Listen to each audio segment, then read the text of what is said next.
Welcome to the Pacific Research Institute Next Round podcast. I'm Tim Anaya, PRI's Vice President of Marketing and Communications, and your podcast co-host. My colleague Rowena Itchon is away this week. Well, as we tape this podcast on Monday morning, there's a heck of a lot going on in Sacramento, in Washington, and globally. We'll start on the global level, where we all have been watching with interest the U.S. strike on the Iranian nuclear site on Saturday evening, which was followed up Monday morning, just shortly before we started taping here, of attacks, missiles launched by Iran toward U.S. bases in Qatar and in Iraq, and what the U.S. will do, if anything, on that, and how that will impact potential talks with Iran. Then in Washington, the work is continuing. The Senate is going at a slow pace to try to finalize the details of the one big, beautiful bill, aiming to vote on it as President Trump wants before July 4th. We're going through the exercise of the Senate parliamentarian ruling what's germane and what isn't of the provisions to be included in the final bill. And a lot of provisions that House Republicans wanted included in the bill, and which, collectively secured it the votes to pass the House, have been stricken from the bill as being non-germane. So the more provisions that are stricken from the bill, the harder it is to get the votes to pass it in the House and the Senate before the July 4th deadline. And then here in Sacramento, it's also a kind of budget week again. We're in a little bit of budget overtime. The governor is negotiating with legislative Democratic leaders behind closed doors. We're trying to get the final provisions of a budget deal between the two, so the legislature can vote on these changes before the June 30th deadline, and the governor can sign everything, so we have an on-time budget. It's unclear what's being negotiated because so much is being done behind closed doors, and the governor appears to be more interested sitting for angry left-wing podcasts and sending out angry social media posts than he is paying attention to his day job as governor. So amidst all of that, there's a lot more going on in our policy world, and that brings us to this week's guest, which is a very timely issue which is going on in the background here, and that's tariffs. And we had a great sit-down when I was at FreedomFest in Palm Springs a few weeks ago with Eric Boehm, who's a brilliant writer for Reason magazine. He writes about all of these issues related to the economy and tariffs. And so we talked through these issues, kind of where are we on the global tariffs after all of these kind of multiple conflicting pronouncements? What should we expect over the summer when it comes to tariffs? Are we anywhere closer to a resolution to give us the kind of certainty that businesses and the markets are seeking? So I think you'll find it a very interesting discussion. At the end, stay tuned. We talk about a terrific article that Eric wrote, an award-winning article from the Los Angeles Press Club, dealing with curling and the lessons that we can learn from curling toward our divided political era that we're living in. So stay tuned after the break. Please enjoy my conversation with Eric Boehm from FreedomFest in Palm Springs. Thanks for joining us. We'll get back to Next Round in just a moment, but first, are you getting PRI's regular email updates? If not, go to pacificresearch.org and click the sign up button at the top of the page to get the facts you need to fight back delivered every week to your inbox. Every week, PRI sends you what you need to know about what's going on in Washington, D.C. and Sacramento, and gives you the free market ideas needed to save our state and our nation. By going to pacificresearch.org and clicking the sign up button, you can sign up to have Policy Alert, our weekly roundup of all the best ideas from PRI scholars delivered to your inbox. Or you can sign up for event updates, so you're the first to know when PRI is coming to your community with great events. So sign up now at pacificresearch.org and click the sign up button at the top of the page to get PRI's content delivered to your inbox each week. Eric, it's great to have you on Next Round here at Freedom Fest in very hot Palm Springs. Yeah, very, very warm. A bit too warm for my blood, but glad to be here, Tim. Thanks for having me. Yes, it's one of those places where this is a fully air-conditioned place, yet it's kind of uncomfortable inside, too, even though, it's not 110 inside. It feels like an oven outside. But, yes. Yeah, beautiful here, though. Really beautiful. It's The lovely. Scenery, the downtown. When you open that. your balcony, the window in the morning and you see the mountains, it's beautiful. We got to go into town last night. We went to the art museum They had a free Thursday thing. One of our colleagues, Ben Smithwick, our vice president, lives in Palm Springs, so he showed us all around it. Fantastic. I wouldn't have guessed Palm Springs would have such a great art museum. That's and fantastic. They had a little outdoor exhibit they had a Chihuly sculpture too out there. So cool. I'm hoping to get up to Joshua Tree on Sunday before I leave too. So I mean, the scenery out here is unbelievable. Can't beat it. So much better than sitting in a conference center. I know. Exactly. We do what we have to do. So we're happy to have you on to talk about, well, in politics and policy today, what's hotter than Palm Springs is tariffs and all of these debates that we're having. So kind of as we sit here in the middle of June, we see the Trump team kind of fast and furious with all of these pronouncements. We had, as we tape this, they just announced another China deal of some sort. So with summer upon us, kind of where do things stand here? And what are we seeing so far, the early evidence? How are these different Trump trade pronouncements affecting investment, affecting the economy? And, then of course there was the pronouncement, we're going to get these things very quickly. Where are we going on all of these things? Yeah, I think that's a big question. There's probably 3 or 4 different answers to that, and I think the best way probably to think about where we are on the Trump tariff stuff is that we're kind of in phase 3, I see it as being now, and I have no idea how many more phases there will be. But we had the initial phase between the inauguration and April 2nd, where there was a lot of talk of tariffs. There were some individual actions taken, the Canada-Mexico tariffs, steel and aluminum, and then there was obviously that was a series of significant moves. Then you had the month of April, which was its own phase unto itself. We had the big Liberation Day announcement, 10% tariff on basically everything that comes into the country, plus the idea was to have even higher tariffs on most goods from most places, with the tariff rates set in a way that kind of didn't make any sense to me or any other people who looked at this for more than about 5 minutes. Everybody was very confused. Those higher tariffs never actually took effect because the White House backed down from that plan, and then we kind of went through this month of the markets being really discombobulated by this, by investors being spooked, by the even the treasury bonds getting kind of in a worrying situation there for a little while. And then I think we saw the White House retreat from that more extreme position, and throughout the month of May, there was kind of a series of backing off or stepping down, and a series of attempts to make deals, one with the UK, one with China, like you mentioned now. And so now I think we're reaching a level where there's kind of 2 directions I think this could go. One is that we continue to, the White House will continue to back away from this and realize this was a policy loser and a political loser. I don't think they're winning on either the policy or the politics of this. And they will realize, and Trump will hopefully realize correctly, that dialing all of this back is the right way to go. Or we may end up kind of stuck in this equilibrium now of where it's like, well, we're just going to have to deal with the fact that there are going to be 10% tariffs on just about everything and 50% tariffs on steel, and that's going to have big consequences and costs for consumers. We can talk about more of that, but there's certainly the sense to me that this could be pretty sticky at the level we're at now. That's better than the level we could have been at where we were a month ago, but it's certainly a level that's still, I think, quite concerning for investors and for the market. Thinking about it all, I'm very glad that I bought my European car last October when prices were good and cars were plentiful on the lots. But, I think people are now going to really start to see potentially the first big impact with back to school. Yeah. We're going to have all the stuff on the backpacks and everything on the store shelves. So, with back to school and Halloween and, the holiday season not too far off, what should consumers expect to see on, the things that we expect to see on store shelves? Are they going to be as plentiful? What are they going to cost? What should they be saving their pennies for these seasons coming up? Yeah, I don't think we're in a position now where we're going to have disruptions as bad as like during COVID, for example. Mm-hmm. And that was the analogy that everybody went to immediately after the Liberation Day announcement, right? And after the tit for tat with China ended up with tariffs going all the way up to 145%.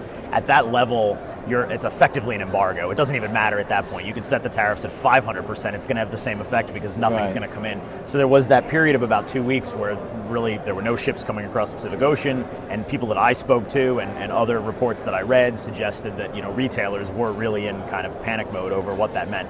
Obviously, there's inventory, there's stock, you go through that first, but that there would eventually be some shortages. Now it seems like that is maybe not going to be the case. It seems like at the level that we've reached, specifically with regard to China, which is where a lot of the low-end consumer goods come from, obviously, it seems like we're going to have higher prices but not shortages. So that's probably the thing that consumers can look out for. Obviously, that's not the best outcome here. But I think the moment where things really turned for me, and I think for a lot of people on this issue, was that moment when Trump had that comment about maybe kids won't have $30 anymore, they'll have to have $2 at Christmas. And it's just like, I think it's one of those moments that really, it obviously illustrated the potential consequences of the policy. I think it was a moment of clarity for people who maybe were willing to defend Trump on some of what he was trying to do here, because there is a desire to bring back manufacturing jobs or to protect American manufacturing at a high level, particularly the very important very high level, high paying, high skilled jobs.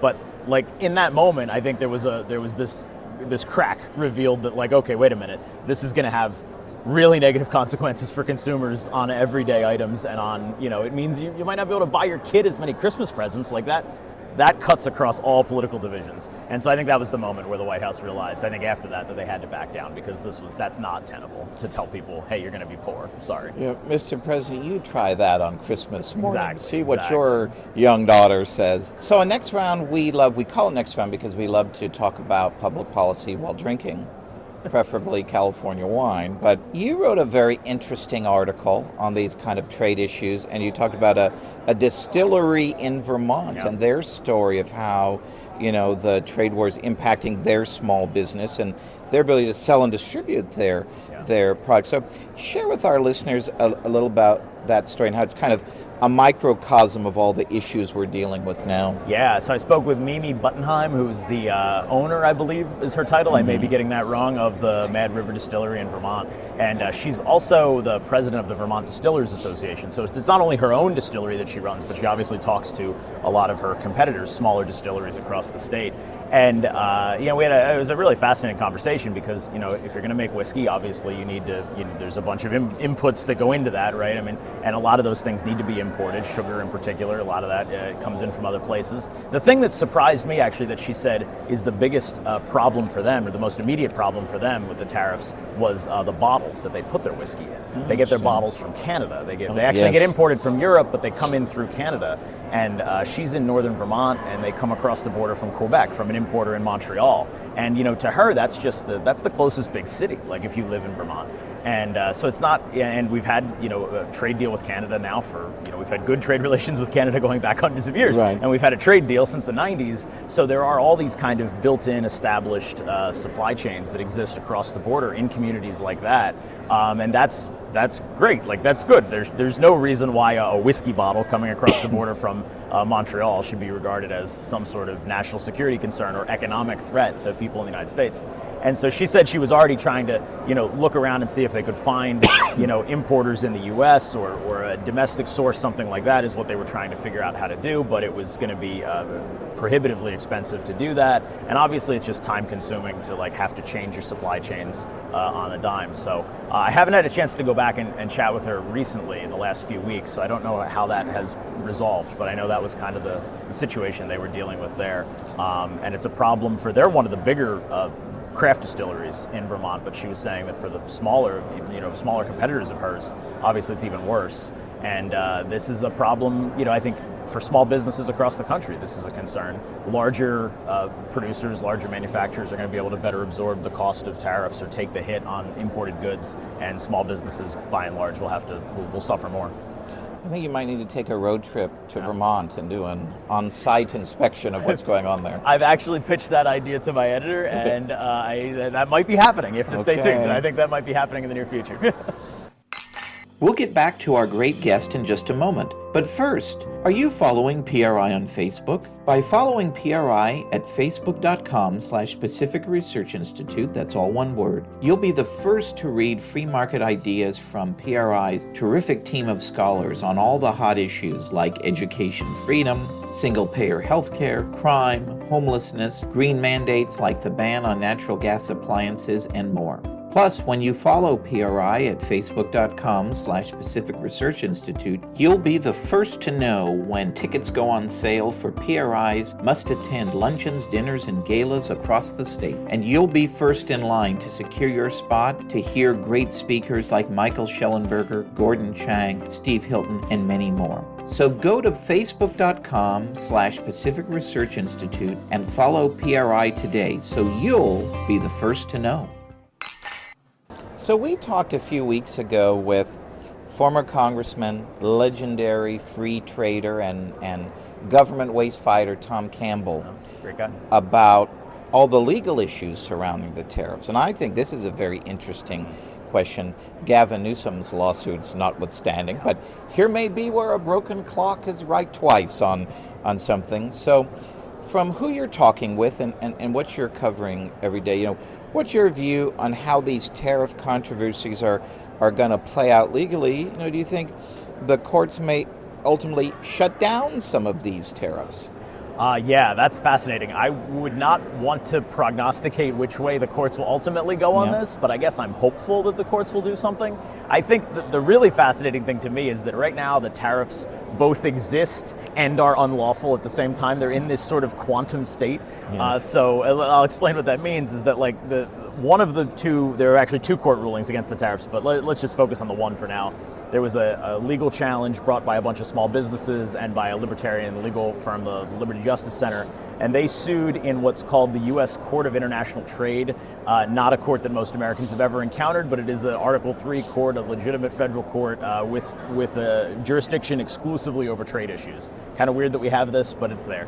They ruled late last month, in late May, that the tariffs were unlawful. They said that, and they immediately blocked the enforcement of the tariffs. They said that the president did not have the authority under the law that he had used to impose these 10% tariffs on basically all imports into the country. It's a law called the Emergency Economic. Oh no,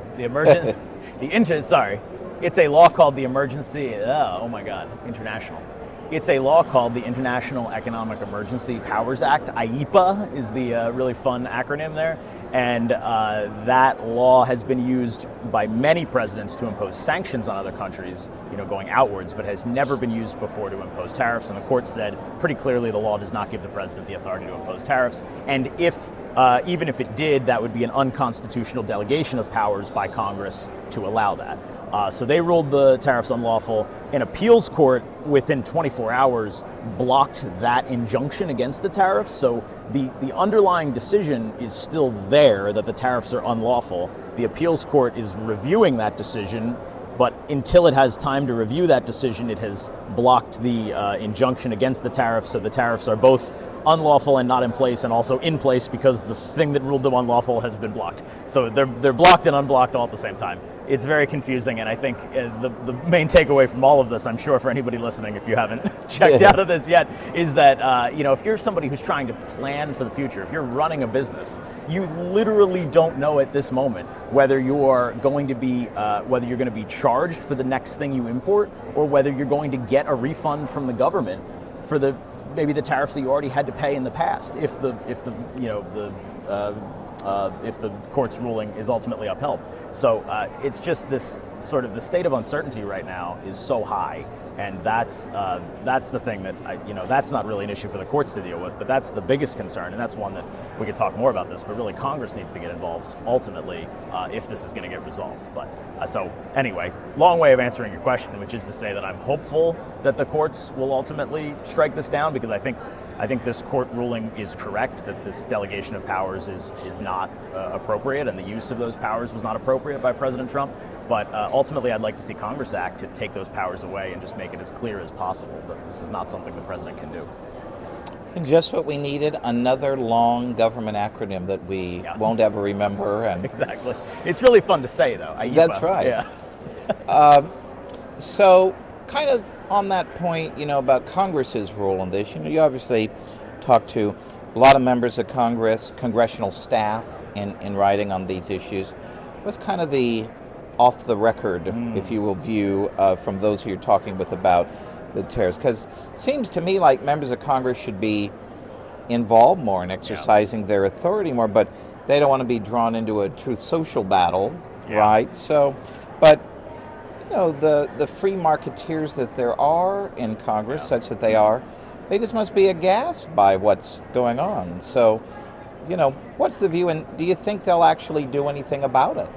Yeah, I think this whole incident, this whole controversy the last few months has demonstrated just how much power Trump has over the Republicans in Congress right now. There are not very many who are willing to stick their neck out and stand up. Rand Paul is one of the few. He's been really good on this and has been pretty forcefully in public and in more private settings both. I've heard him talk about why this is a problem.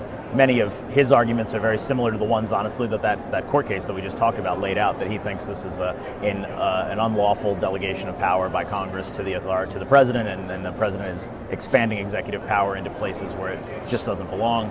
I think behind the scenes, the situation in Congress is really interesting, because I think if you had a vote on any of this stuff, 10% tariff on everything, up or down vote in Congress, I think it would obviously fail.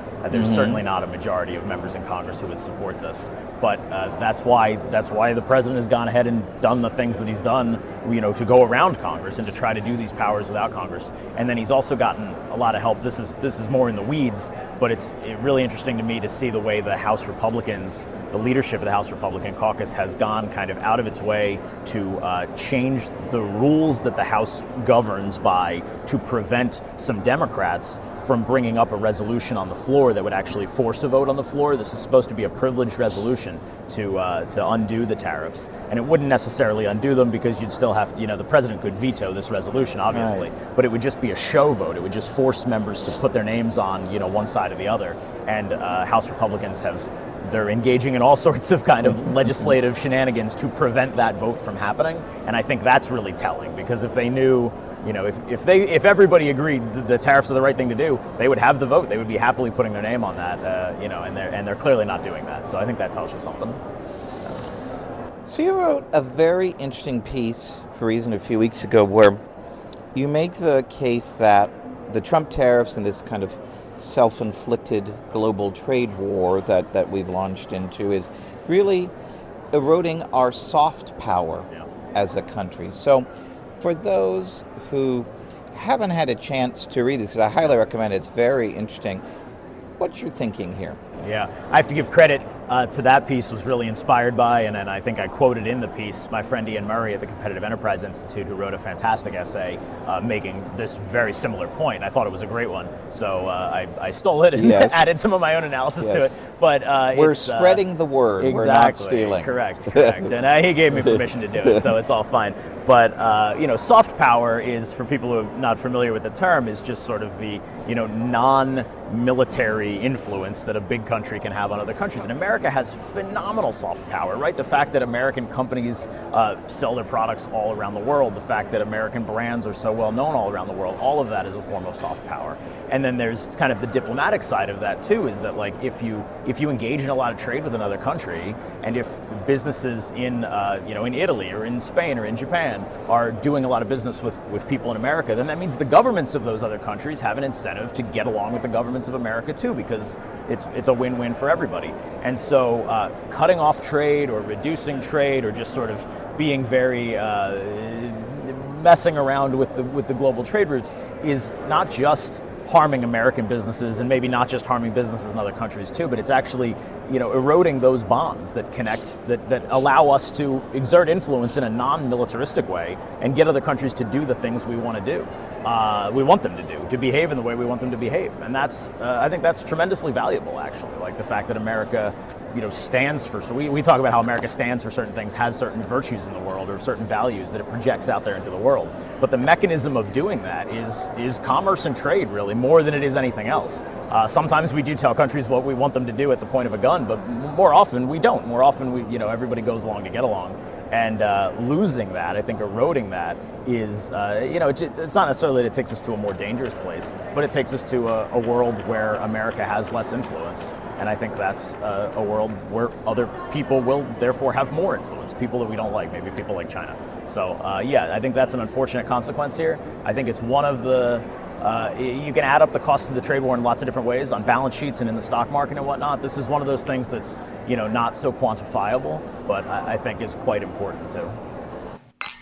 We'll get back to our terrific interview in just a moment, but first, PRI's YouTube channel is must watch. By visiting youtube.com/Pacific Research 1, that's the number 1, you can watch webinars, videos, and other original content, including our new Free City Center video tours and interviews. You can watch as PRI's Wayne Weingarten tours Dignity Moves, a San Francisco nonprofit that is reimagining scalable solutions to homelessness with founder and CEO Elizabeth Funk. And you can check out Stephen Greenhut's tour of a proposed new city in rural Solano County that has generated significant interest and intrigue. You can even listen to previous episodes of Next Round Podcast. So visit PRI's YouTube channel today at youtube.com/Pacific Research 1, that's the number 1, and click the subscribe button to receive notifications about our latest content as soon as it's posted.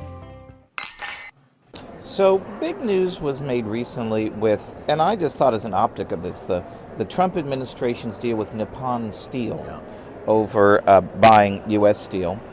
And it took nearly 18 months, stretching back to the Biden administration to get okay. But to me, it seems like kind of a weird case here. So how should free marketeers view this deal? And, what did the Trump administration negotiate this year? And you've made the case that this deal will really ensure more federal meddling in deals like this in the future. So how so? We're still waiting to see all the specifics of the deal. So the federal meddling thing, let me come back to that at the end. Let me say first that I've been very critical of the Trump administration here, and a lot of things that I write are very critical of the Trump administration. I want to be even more critical of what the Biden administration did on this, because they were absolutely, completely wrong to try to intervene in this a deal, with Nippon Steel and U.S. Steel from the beginning, and it really came right from the top, from the Biden White House. So the Biden administration had a review done, basically, to determine whether there's any sort of national security concerns with Nippon Steel buying U.S. Steel. That review was completed and said no, there's no reason for the United States government to block this deal. And then Biden went ahead and did it anyway on his own authority. So I think that entire thing is just, it's completely ridiculous. It's absurd that it happened in the first place. Nippon Steel is not only a company that is based in a close U.S. ally, Japan, but it's actually a publicly traded company, which means it's not even like, this gets described as a Japanese company. It's not. It's owned by investors all around the world. Just like U.S. Steel is not an American company. It's not owned by the U.S. government. It's owned by its investors all around the world. These are two public companies engaging in the sort of behavior that public companies engage in all the time, buying and selling, or in this case, one company buying the other. Completely absurd for the federal government to ever have been involved in stopping this deal. That all being said, so that being said, I guess I'm glad to see that Trump is now allowing that deal to go through, even though on the campaign trail he and Biden agreed essentially that they both thought the deal should be blocked. So he's now allowing the deal to go through. That's good. It seems like there are some caveats attached to the deal, the full extent of which are still unclear and haven't been fully publicized yet, that will give the U.S. government maybe some sort of veto power over future managerial decisions within whatever form U.S. Steel takes once it is fully owned, once it becomes a subsidiary of Nippon Steel. So we still need to see what's going to happen there. I think the whole incident points to just greater meddling, as I said in the piece, by the federal government in these types of deals in the future, whether that's U.S. Steel specifically or others. And that's, I think that should be really alarming to most people.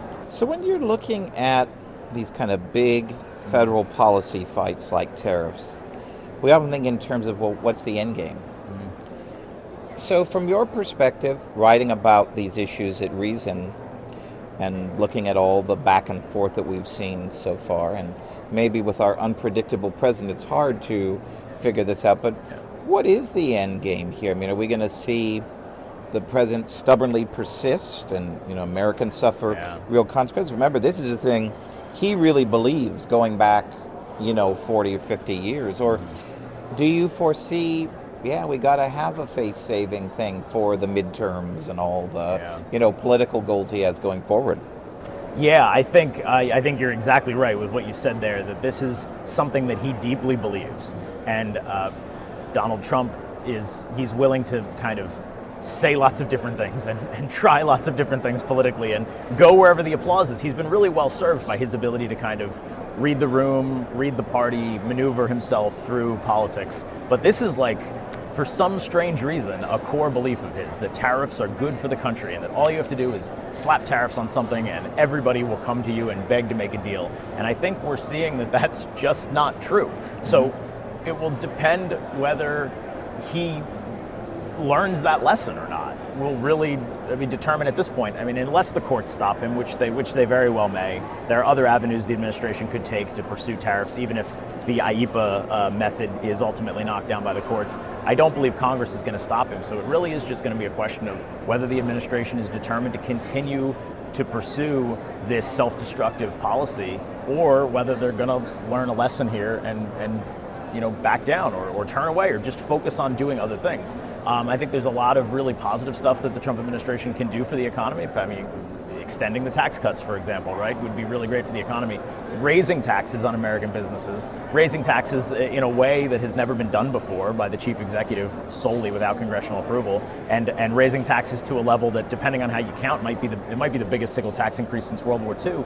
Like that cuts against all of the other stuff that the Trump administration wants to do in terms of cutting down regulation, cutting down government interference on business, reducing tax burden, reducing the size of the federal government. Like this one issue diverts so much attention and also just drags down all the other positive stuff that they're trying to do. So I am hopeful that they will abandon this and turn towards something more sane and sensible, but I'm also pretty skeptical of it because he loves tariffs. He just loves tariffs. That's what it is. Beautiful tariffs. Beautiful tariffs. The most beautiful word in the dictionary. That's said right. A few times, So before we wrap up, I highly recommend our readers read this terrific piece you wrote for Reason back in the day when America ended its long national nightmare and won a long overdue gold medal in curling. That's right.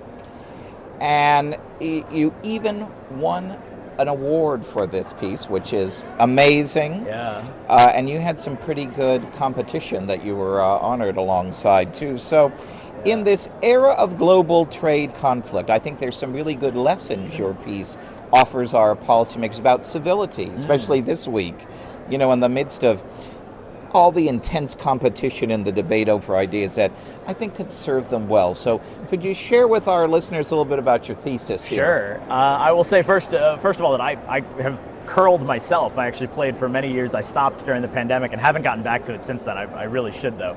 It's a phenomenal sport. If you ever get a chance to try it, go do it at least just once. It's so much fun. And it really is sort of it's a really fun game to learn, and it's sort of a fascinating as it gets more complicated and as you learn more about it. The piece I wrote was about how curling is one of the most anarchical sports there is because there are no referees, there are no judges, even at the highest level. This was a piece I wrote about the Olympics in 2018, I think it was. And there certainly is at the Olympics, there is somebody there who's kind of adjudicating the match and you can appeal to if there's a dispute. But there are no referees on the field. There are no officials of any kind. So any sort of the scoring is handled by the teams themselves. The captains of the two teams determine at the end of what we call an end in curling. It's like an inning in baseball. The two captains decide who scored and how much was scored. If there's any sort of foul or any rock is accidentally moved out of way, anybody accidentally contacts a rock, that has to be settled by the teams themselves. There's no instant replays and there's no reviews of any kind or officials of any kind like that. And it really is. It's a sport, similar in some ways to, I guess, like golf and things like that is a gentleman's sport or a gentlewoman's sport. And it requires civility, as you said, and it requires sort of a mutual respect for the game and for each other. And that's sort of integral to the sport of curling.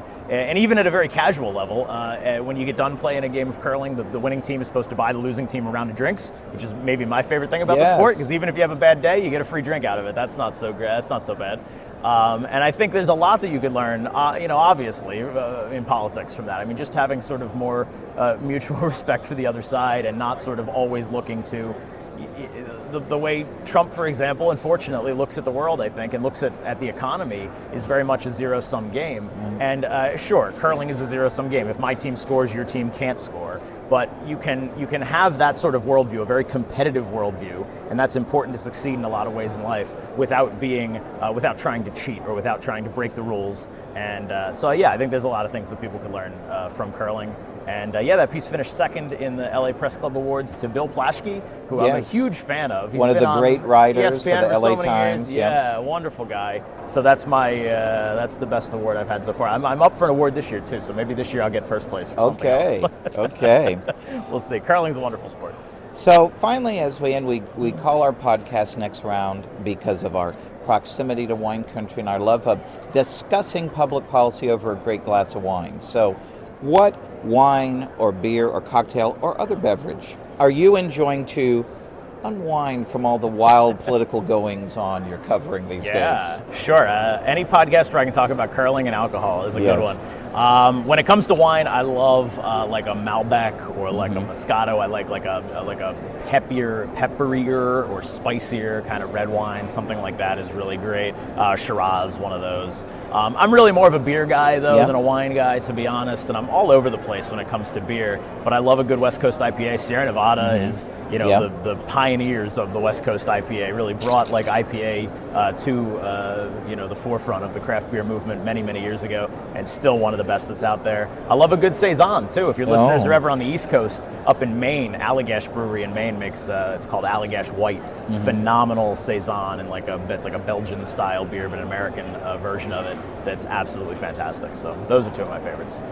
Well, Eric, this was great. Thanks for joining us today. And how can our listeners read what you're doing and follow in what you're doing at home? Yeah, sure. Check out everything that I write is at reason.com, or you can subscribe to the magazine there. We still put out a print magazine. That's you get great. it in your mailbox every month. You can follow me on Twitter, Eric Boehm 87 on there for all my sort of random and cancelable thoughts. Very good. Eric, thanks again for joining us. Thanks so much, Tim. If you like this episode, please tell your friends and subscribe to PRI's podcast at iTunes, Google Play, Stitcher, TuneIn, iHeartRadio, and Spotify. And when you're on these platforms, don't forget to give us a big 5 stars. If you don't subscribe to any of these, you can still listen on PRI's YouTube page, youtube.com/Pacific Research 1. That's the number 1. Thanks for listening. I'm Rowena Ichon. Hope you'll come back again for Next Round with PRI.